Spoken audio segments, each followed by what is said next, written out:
Welcome to McPlum, simple solutions served daily.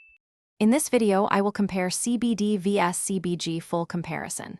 Watch closely to learn clear differences, practical uses, and safe dosing tips so you can choose wisely.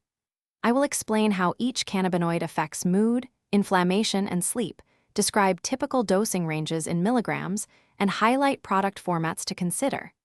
Stay tuned for quick, actionable guidance that helps you decide between these cannabinoids with confidence. CBD versus CBG differs at the receptor level, so expect nuanced symptom responses rather than identical outcomes.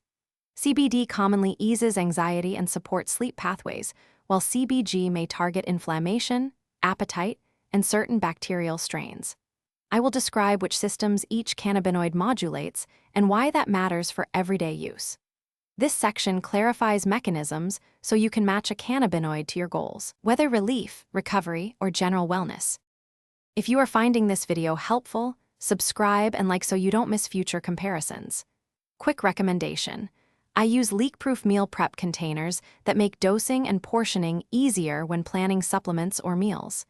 Check the description for that container link and other deals to make daily routines simpler. Thanks for the support, and now let's get back to the video. When dosing CBD or CBG, begin with a low milligram amount and slowly increase to find your sweet spot, since individual response varies. Choice of full spectrum versus isolate changes the entourage effect and overall results, and delivery methods like oils, capsules, or topicals alter onset and duration. I will offer practical tips on reading labels, understanding potency, and choosing formats based on convenience and desired speed of relief. Thanks for watching. Stay juicy and subscribe.